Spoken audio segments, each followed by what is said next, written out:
नमस्कार मित्रांनो, स्वागत आहे तुमचं आजच्या या डेटाच्या ॲनालिसिस व्हिडिओमध्ये.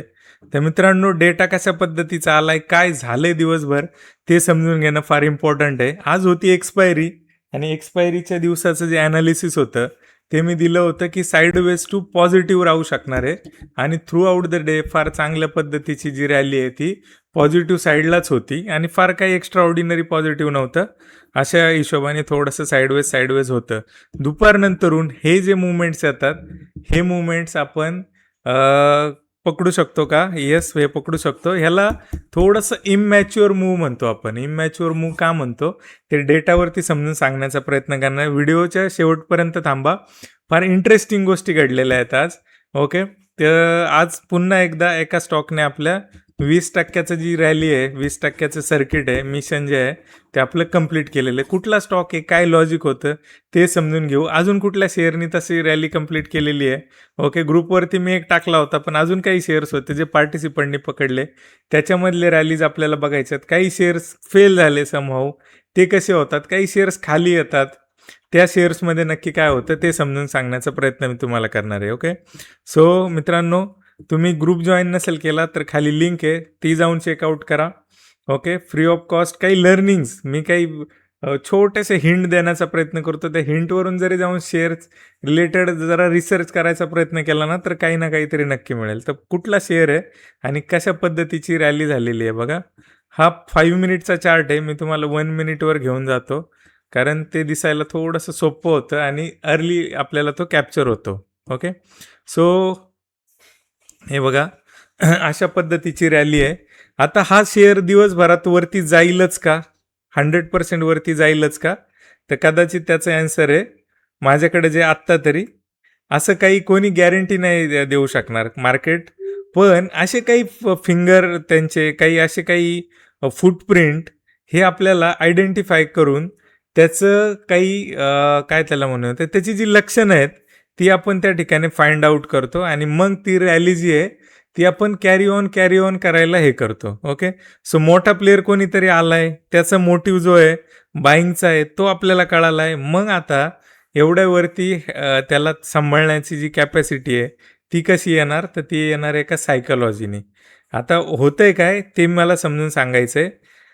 बऱ्याच वेळा आपण ज्यावेळी as a retailer, as a हे ट्रेड करण्याचा प्रयत्न करतो, त्यावेळी होतं काय, की आपला जो स्टॉप लॉस आहे ना, तो फार छोटा स्टॉप लॉस असतो आणि त्याचा इम्पॅक्ट कसा येतो ते समजून घ्या. ओके. समजा आता आपल्या सेटअपवरती आपण हे अर्ली आयडेंटिफाय करतो. ओके. अर्ली आयडेंटिफाय करतो. तर आयडेंटिफाय कुठं करतो? आपण ह्या लेवलच्या आसपास ते आयडेंटिफाय करण्याचा प्रयत्न करतो. आता काही लोक म्हणतील याला खालून काही राऊंडिंग बॉटम झालाय का, काही डब्ल्यू पॅटर्न झालाय का? तर मित्रांनो, असं काय होत नाही. ह्याच्या पाठी कोण होतं, काय होतं, ह्याचं गणित जे आहे ते आपल्याला समजून घेणं गरजेचं आहे. ओके. सो आपल्याला एकदम नॉमिनल कॉस्ट म्हणजे एवढ्या छोट्याशा एलमध्ये आपल्याला ही रॅली कॅप्चर करता येते. ओके. सो त्याचं बेसिक समजून घ्या. होतं काय, रिटेलर काय करणार, एक मोठी क्वांटिटी ट्रेड करण्यासाठी एंटर करणार. लेट से इथं त्याने एक मोठी क्वांटिटी मारली, 3,000 5,000 क्वांटिटी, 1,000 क्वांटिटी. एखादी छोटी कॅन्डल म्हणजे जो स्टॉप लॉस आहे तो 1,000-2,000वर लावण्याचा प्रयत्न करणार, जास्तीत जास्त 5,000वरती. तर स्टॉक जर 5 रुपये खाली आला तर एल उडणार. ओके. आणि ज्यावेळी तो 2-3 हजार रुपये प्रॉफिट देणार तर त्याला रिटेलरला मज्जा वाटणार की आता मला 2-3 हजार प्रॉफिट मिळतोय, तो बुक करणार. पण ज्यावेळी रिस्क घ्यायची वेळ येईल त्यावेळी तो 2-5 हजाराची रिस्क देऊन मोकळा होतो. ओके. आता ह्याने अशा पद्धतीचं ट्रेडिंग चालू ठेवलंय, कधी 2-3 हजार जे मिळेल ते घे, नाहीतर 2-5 हजार रुपयाचा लॉस दे. तर हे किती दिवस असं छापाकाटा करत बसणार?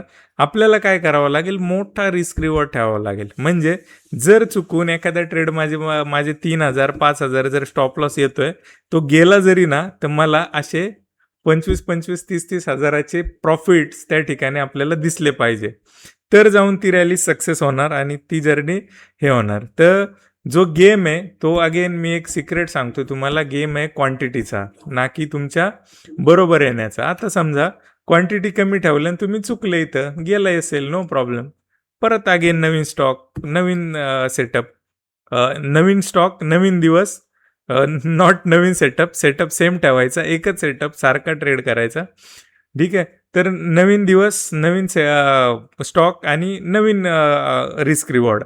तर एक दिवस तुमचा देईल 1:5, एक दिवस देईल 1:2, 1:3, कधी कधी कॉस्ट टू कॉस्ट जाईल, कधी कधी लॉस बुक होईल. पण ओव्हरऑल जर्नी जी आहे ती पॉझिटिव्ह झाली पाहिजे, अशा पद्धतीचं हे गणित आहे.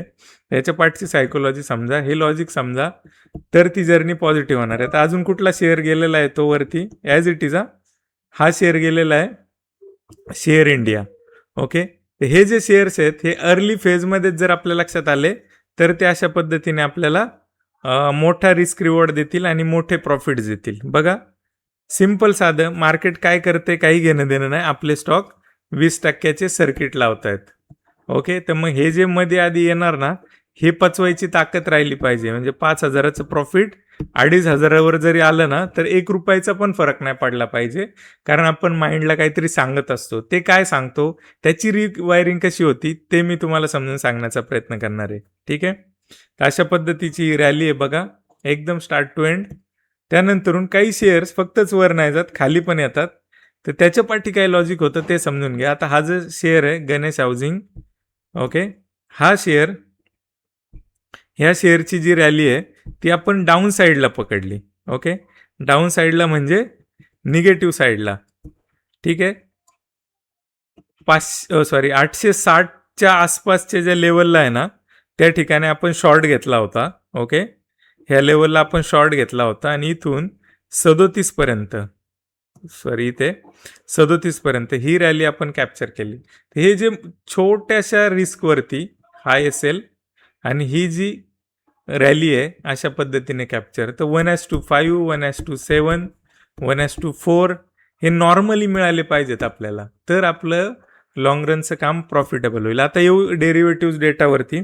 डेरिव्हेटिव्ह डेटा पण काहीतरी सांगत असतात, भूकंप येणार, खाली मार्केट पडणार, तर त्याचे अर्ली इंडिकेशन्स, ॲटलिस्ट आपण पॉझिटिव्ह नाही जाणार एवढं मी तुम्हाला शुअर सांगू शकतो. तुम्ही निगेटिव्ह डायरेक्शन घ्या, नका घेऊ, नॉट प्रॉब्लेम, पण तुम्ही पॉझिटिव्ह नाही जाणार, ॲटलिस्ट लॉस मेकिंग कार्यक्रम तर नाही करणार, हे मी तुम्हाला 100% डेटावरती सांगू शकतो. ओके.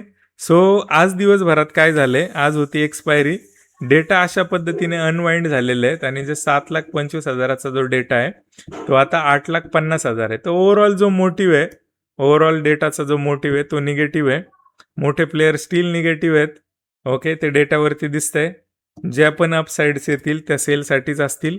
ओके. उद्याचा दिवस बघणं फार इम्पॉर्टंट आहे. उद्या साईडवेज टू निगेटिव्ह जर मार्केट राहिलं थ्रू आउट द डे तर 100% शॉर्ट पोझिशन तुम्ही एखादी हेज ठेवू शकता, एखादा पुट बाय करा आणि एक आउट ऑफ मनी त्या ठिकाणी एक सेल करून ठेवा. तर एक स्प्रेड बनून, नॉट नेकेड. ओके. नेकेड कुठलंही काम करायचं नाही, हे कुठला सल्ला नाही आहे, हेच करू शकता.